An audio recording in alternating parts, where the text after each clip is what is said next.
Welcome to the first part of the tutorials. For the first part we're going to start with the skeleton, and for the skeleton we need a mesh. This is the Z tool that I got from Ben. Ben is currently still working on his part of the tutorials, so I only have the high-res mesh, and he's going to clean them up for us so we can later on add the clean version to the rig. But we can already work with the high-res mesh, as we can just select with Alt and pressing the mouse we can select the body, which is the main silhouette that we need, and we can use the lowest subdivision. If the body is created with Dynamesh, this won't always work, then you still have like 1,000,000 points to work with. Then you can just use Z-Remesher, as long as you got like nice quads and low definition mesh which has the silhouette going on for you, you can work with it. And for the stilts, I'm just going to decimate them because, as you can see here, let's see if I can zoom in and show a better shader and use the polyframes. You can see there's a lot of stuff going on, and this is all Dynamesh, so I'm just going to decimate this part just before I'm going to export it.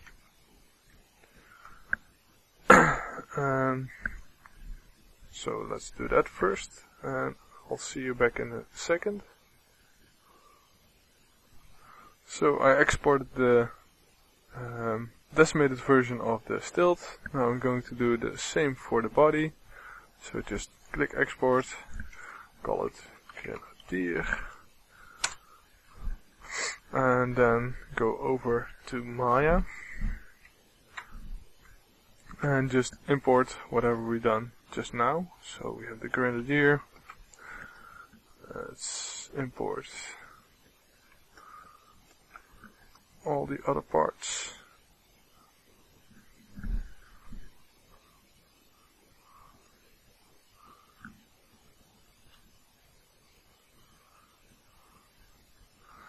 So let's see what we have here. So we have the body, which is standing nicely on the grid, and we have the stilts poking out a little bit. We're going to keep this for now because this is the model file that we get delivered. So when we've done the premature skinning on this or on these parts, we can copy that over to the newer mesh that we get back from the modeler, but we need to have it in the exact same place. So what I'm going to do is I'm going to build the rig on this position and then later on move it all up so that the stilts are actually resting on the grid, which makes it easier for an animator to work with. So first off, we're going to clean up the scene a bit, get rid of all the extra sets you get rid of the naming, so remove all the columns and then the polish surface names. Also in the general editor, namespace editor, we're going to delete all the namespaces that are generated, as they will actually class with names that are in Maya. Actually, the naming of these objects is not going to do that much for me, as we're going to delete them later anyway. So just group the stilt, duplicate it and mirror it. Make sure that it's freeze transformed. As you can see, I have my own set of hotkeys. For Ctrl C I have center pivot, and for Ctrl V I have freeze transformations. You will be able to see this in the keyboard UI that I made, so you can follow even though I might not talk about it. And so I just pressed Ctrl V to freeze transform everything. Now I'll just group everything together and call it mesh, and this will be our guide for creating the first skeleton, and later on we can copy over the skinning information that we already assigned to this mesh over to the new mesh and then delete this. So this should be all for the mesh right now. So let's start creating a joint chain. So for that I'm going to skeleton, and with the joints under my mouse I'll press Ctrl and Shift and then click on joints, so it will actually be added to the shelf. The shelf that I have here is almost empty. I have the skinning tool, as I talked about in the intro. I have the keyboard UI, which is this here, and I have the console, the control curve creator, and a dynamic parent script. These are all available on the Gumroad, so if you want to, you can get them there. And for the rest, I will fill this shelf with all the buttons that I need for ease of access. And for this tutorial, I'm going to be using the constraints and IK handles a bit.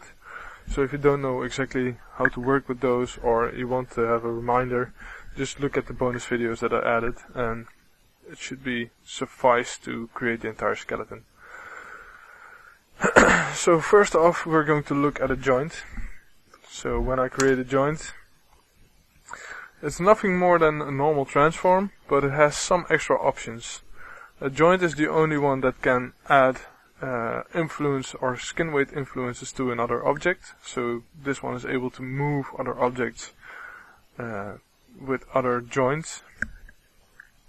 And it has this extra option here, which is called joint orient, which means that if I rotate this joint in a certain position, I want to sometimes have these rotations set to 0 in that position, so that it moves in this way, so if I can rotate it.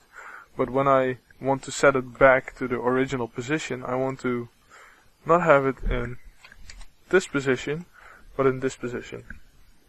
So if I freeze transform this, let's see, you have rotate here, and you can look at the joint orient. See that these values, when I freeze transform, they are set into the joint orient. So the joint orient now has the offset rotations set into it, while the rotate is still to 0. And that's something that we're going to use to make sure that the rotations of the joints are working as we want them to. So if I go to the test rig that I've done,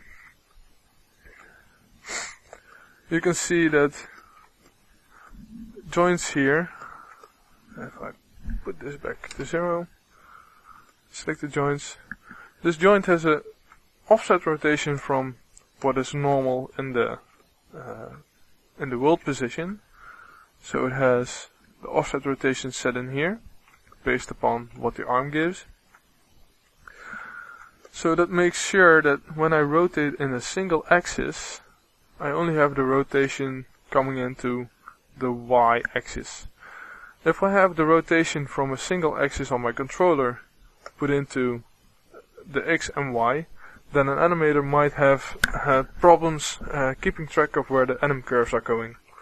So we want to make sure that whatever we do, whatever the animator has to select, the least amount of anim curves are getting generated. And that's why we're going to make sure that all the joints are laid out perfectly. So as you can see here, for the bones of the leg, they all point nicely towards the next one, while everything, the secondary axis is always pointing nicely inward.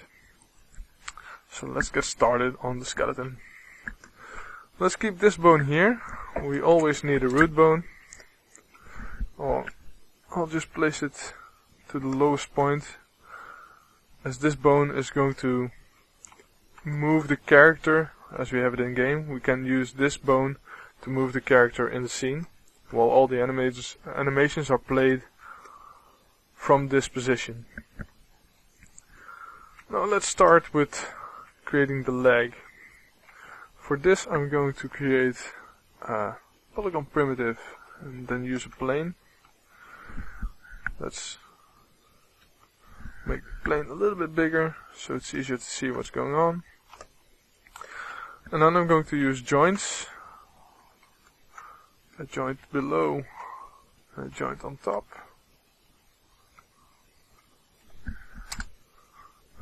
Make a straight line. Create a locator in front, which is going to be the pole vector. And then I'm going to use the IK handles. Make sure that's a rotate plane solver.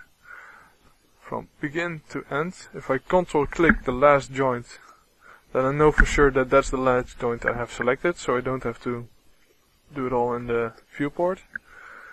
Select the locator, select the IK handle, and do a pole vector constraint. Now I can just attach the plane with a parent to these bones, which makes it easy for me to position this plane just using these 3 points. And I'm going to use this plane to snap the joints on for the leg later on. So let's see, somewhere here is the middle of the leg. Go it a little bit outward. It's going to be a little bit difficult because the leg isn't modeled as straight as I would want it. But we can cheat a little bit because the knee, the ankle, the calf, they're all going to rotate around one axis. So it doesn't matter if they're a little bit off center. Something like this should be okay. Just unparent it and then delete the bone, the locator and the IK handle, as we don't need them anymore. Then we go to the right view and make sure that we make the plane that we're going to work on live. So whatever we do, if it's within the area of this plane, it will attach it directly to the plane. And we're also going to make sure that we can see the bones no matter what, so X-ray bones is on. And then start creating our joint chain. So somewhere in center of the hips, center of the knee, center of the calf, center of the ankle, center of the ball, and the tip of the toes. That's one. Then I'm going to remove the vision of polygons, snap one on the position of the hip, snap one on the position of the knee, see, and then somewhere in the position of the rotation of our stilts, yet again, and then the end position of the stilts.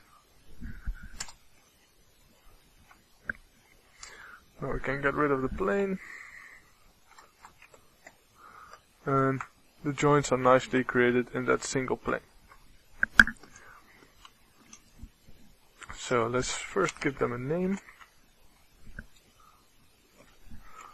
Knee. The naming isn't really all that important to me on how you name it, as long as you make sure that you can easily find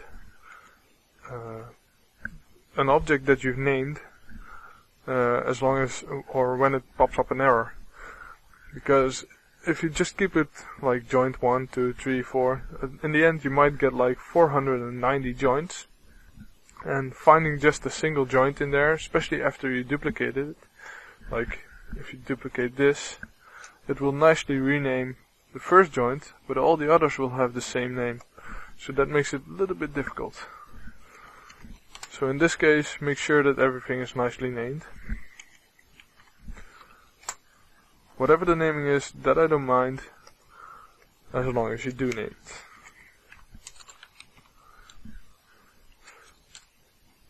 Oh, and most people, when they start up Maya, have this option here.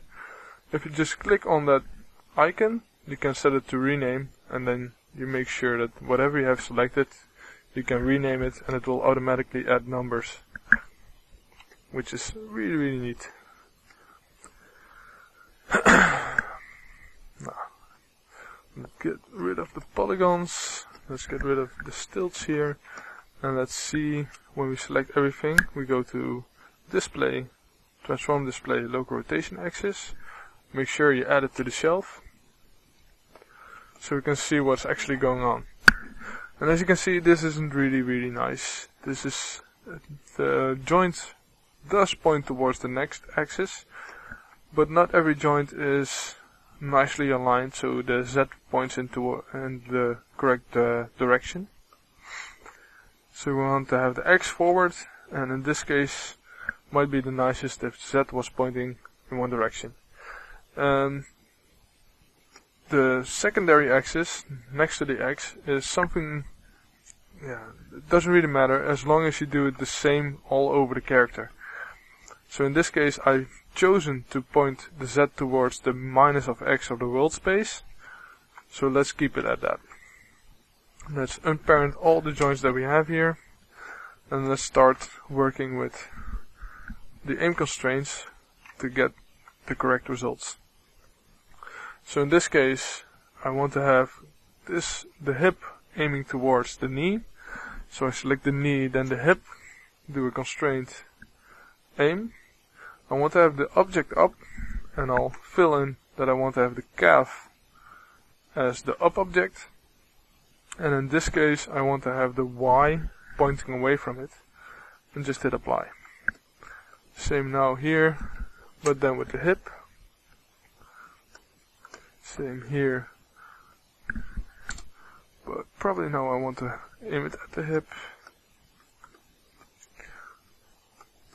I just keep at it, and then the last one I can just do an orient constraint. Just remove all the constraints that we just added.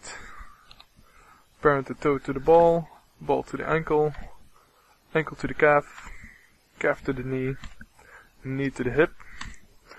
Select the hip and freeze transform. Which makes all the Z axes are now pointing towards the right direction. And if I select the joints and will rotate them, they rotate right around the correct angles.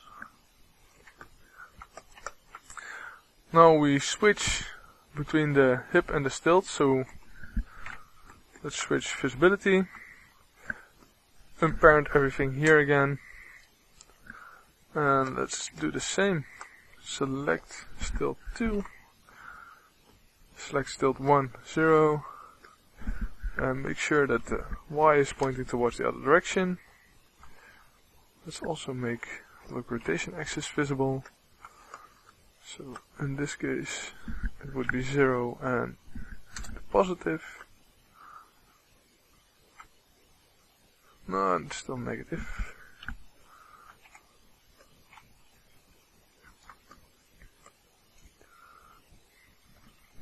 No, it would be negative.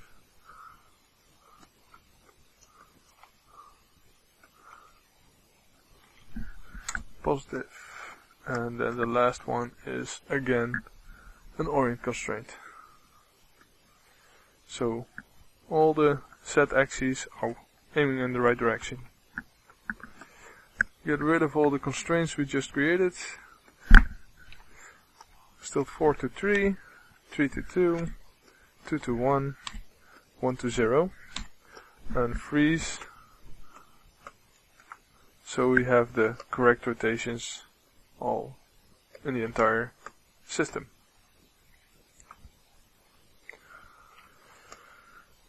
So that's one for the stilt, one for the leg. So that will make it possible that when we have the stilt moving, later on we can also have the leg separate. And now we're off to the spine and the tail. So unhide the hip and get rid of the local rotation axes. And let's do the spine. So in this case, let's draw it out. Let's use the grease pencil. A nice color. We have the pelvis somewhere here. We have the rib cage somewhere here. And what we want to do is we want to make a straight spine in between. So some people want to have a spine that follows a curve, which could also be nice because it has a little bit nicer flow and volume options for the spine. But I always use a straight spine as the volume preservation is not that different, and in the end, yeah, mathematics is a little bit easier on a straight spine. So in this case, I'll just create joints. 2, 3, 4, 5, 6, and then a long one at the end. The long one is going to be the chest. This is all just going to be nice and straight placed inside the spine itself.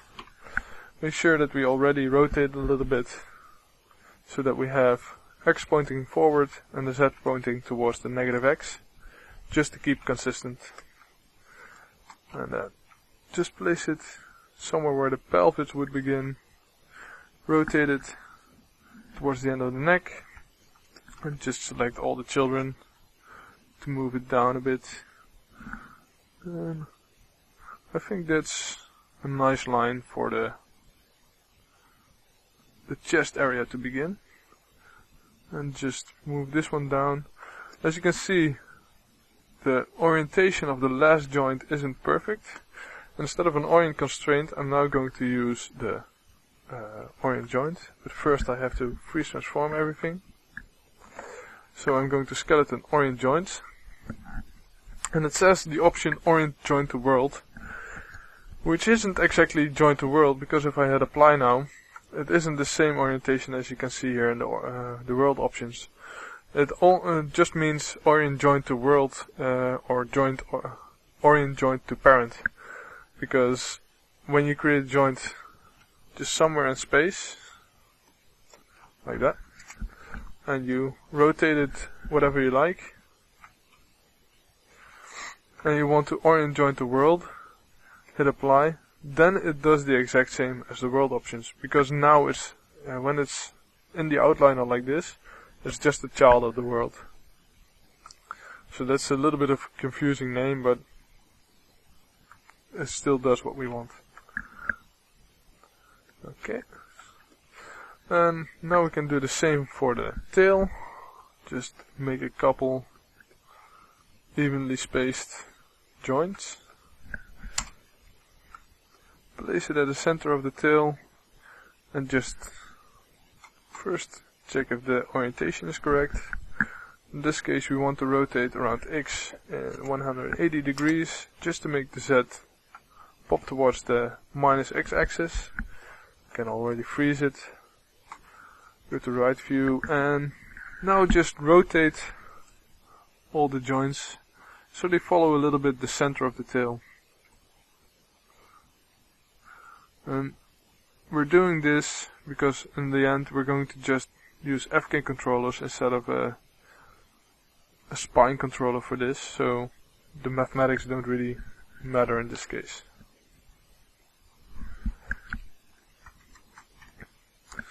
So that's the tail. So first let's start with naming the spine.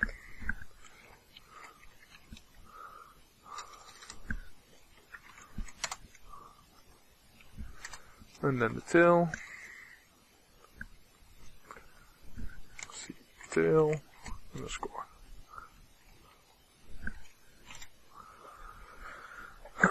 So these are done as well. Just make sure that we freeze transform the tail. And now it's off to the neck. Keeping the best for last, which are the arms and the clavicle. Just make, let's say, 4 joints for the neck.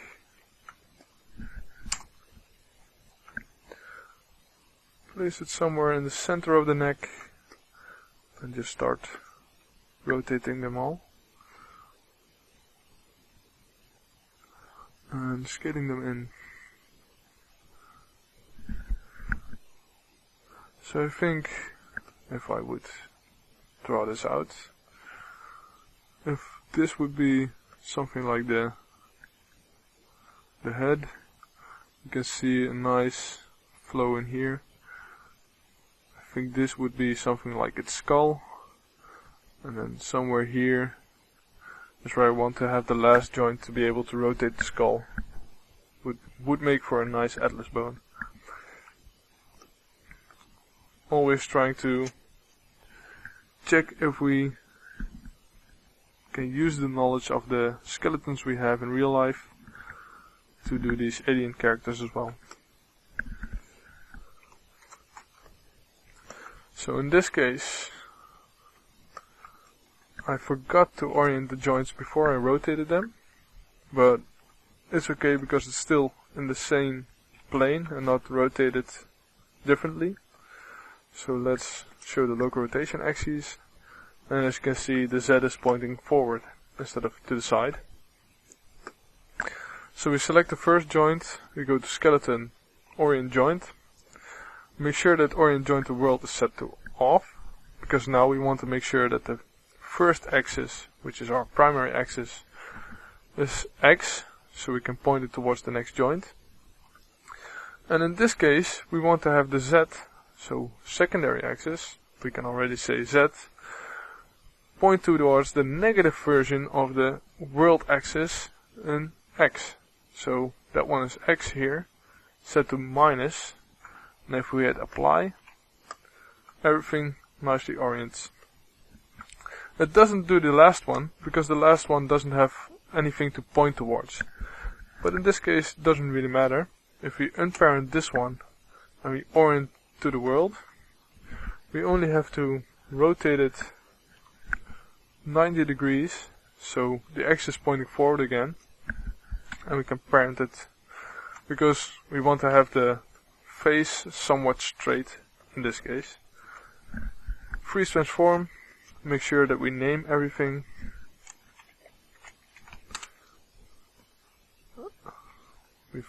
I forgot an underscore, and in this case we call it head.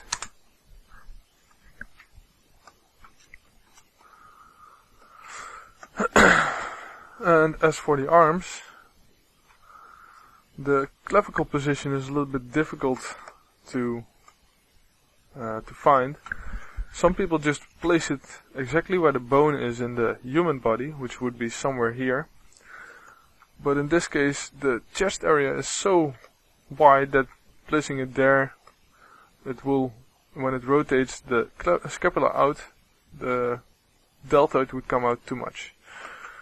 In that case, I'm just going to use a method of my selection.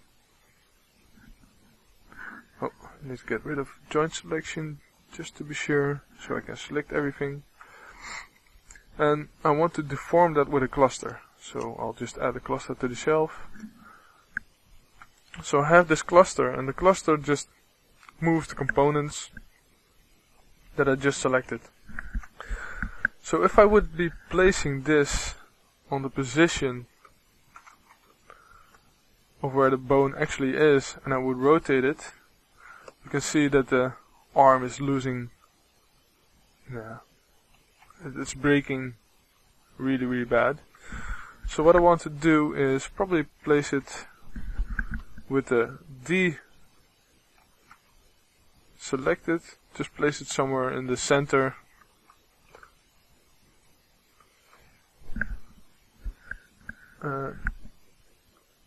Just making sure when I rotate it out, it doesn't lose too much volume everywhere.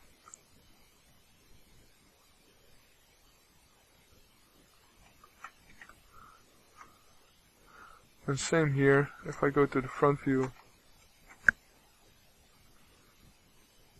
it still looks okay when rotating it. Oh, and the keyboard somehow keeps getting my shift, so I'll reopen that one. Yeah. As for the shoulder is a ball joint. I'll just use a NURBS primitive, NURBS primitive sphere, and just place that in the position of the shoulder. And let's get the two-sided lighting on, so looks a bit okay inside. And just scale this, place this so it looks like it is touching most of the deltoid. It isn't very precise, but most of the time this does the job. So now most of the tangents are similar, and I'll just keep it there. For the elbow, I'll just use the same technique as we just did with the clavicle. Select a bunch of vertices and cluster it, and then position it on the elbow.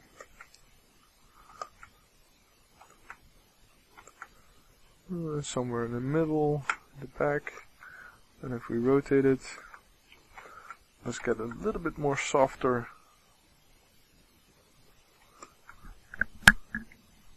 by painting it and not smoothing it. The smooth only applies to the selected vertices, so that's okay. And then I can select again, rotate it inwards, and I can see this will keep a nice volume on the elbow and the upper arm and make a nice rotation in there. So I can get rid of this, keep the cluster there, and as for the wrist, do the same. Just select an edge that I would think the wrist would rotate on and cluster it. Now I'll just create 4 joints. Doesn't matter how I place them, just need 4 of them. Select the first cluster handle, select the joint and use a point constraint, nerve sphere, joint, point constraint, cluster, joint, point constraint, and so on. Now I can just get rid of all the point constraints and the cluster and the spheres, and I have the correct positions but not the correct rotations for my arm. Just name them properly. Left clavicle, left shoulder, left elbow, and the wrist. And parent everything. For the first one, let's do this. I'll just select them all, and for the first one I want to make sure that it points towards the next one, but it doesn't really have a plane to work with. But I do know that this one needs to have the Z pointing to the negative X, so I think I'll point the Z towards the negative Y in this case, so when everything is flattened out, that the entire arm has the Z pointing towards the negative Y. So let's see if this works nicely. Do an aim constraint. Instead of object up, I do the scene up. I do the negative Z to the scene up would be the Y, and as you can see, nicely points downwards. Grab the wrist as an up vector, object up, select the wrist, select the elbow, then the shoulder, and in this case I want to have the Y pointing towards the wrist. And then the same here, but then for the shoulder. Apply, and then do just a simple orient constraint for the last one. You can delete all the constraints again, parent them, and then do a freeze transform on the clavicle. And as you can see, they nicely follow the same plane. And when I rotate the arm up, the clavicle has the same orientation. And last but not least, we have the fingers. Let's create a joint chain again.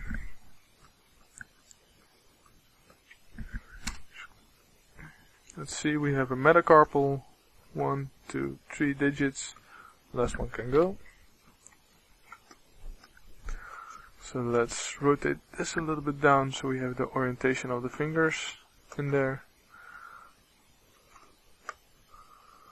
And just place it somewhere inside the hand. from where we think the metacarpal of the thumb would rotate from, and then just make sure that we try to follow the plane of the thumb as much as possible. So I think it should be a little bit more like this. Scale it in so it's right in the center of the knuckle. Rotate this up and Z, and in the center of the knuckle, rotate this up, set that as the tip. Do the same, just duplicate it, move it a little bit forward, so we now have the position of the index. Scale it up, center of the knuckle, sorry.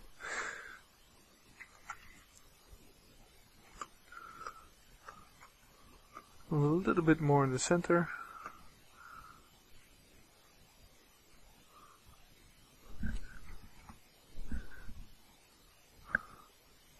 And just keep rotating and scaling. As long as we don't do the translating, the joints will look nicely. Somewhere here. Because if I show you the local rotation axes, the thing with translating them is, if you translate a bone, it doesn't matter where, the orient of your bone gets screwed up. We want to be sure that this doesn't happen. So when we just rotate and scale, we know for sure that this orientation stays the same. So we'll just delete this one. Let's make sure that this one has the same orient as that one.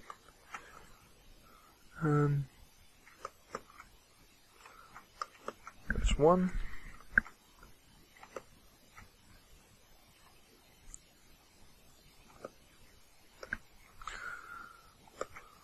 Almost done. Just the middle and the pinky.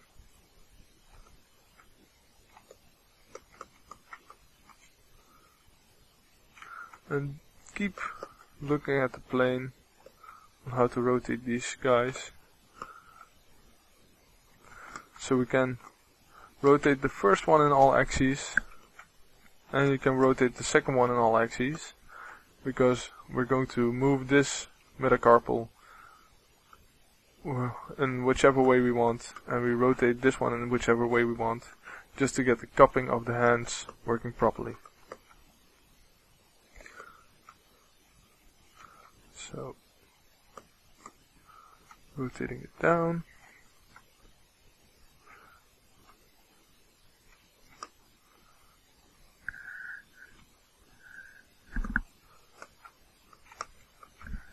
And that pinky.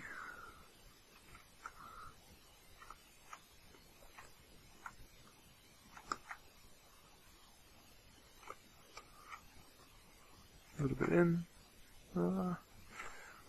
It's a bit difficult to see.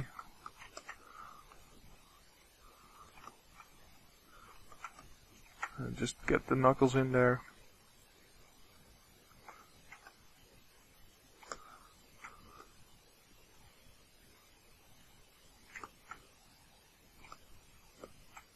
Something like this.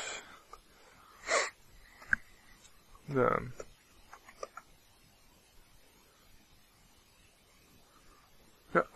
we can select them all, freeze the transformations. We have the thumb, we have the index, we have the middle, and we have the pinky.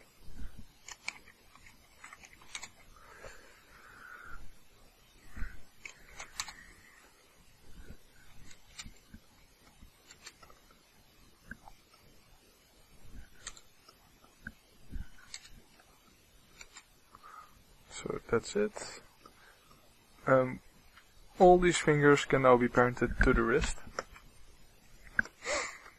And now we made sure that one side is fully done. We can copy the over to the other side. And because we have these prefixes added there, we can easily rename everything. So when you do the mirror joints, I have the prefix set up for left underscore, and I want to replace it with right underscore. The settings is already correct because I want to mirror over the x-axis, which means that I want to mirror over the YZ plane. And the behavior is the correct way of mirroring, because then the rotations would be mirrored as well. So if I mirror the left hip and I hit apply, I can select them both, and the behavior will count for that. Whichever rotation I do, it nicely mirrors the rotations. I'll do the same for the stilt. I'll do the same for the clavicle. So I have my entire character done with the skeleton. Just have to parent everything together. So for the clavicles and the neck, I want to parent them to the last bone of the spine. For the tail and all the hips, I want to parent them to the pelvis, and the pelvis can be going to the root. And if you look, just to get another side note on the behavior, if you look at the rotation axes of the mirrored skeleton, you can see that the X is pointing in the other direction. And I know we hammered on this one being pointed towards the next, but this one, to have the correct behavior working, so when we select them both and we have the rotations going on, the X needs to point towards the other axis, so this is okay. So this is the creation of the skeleton. Up next would be the start of the leg.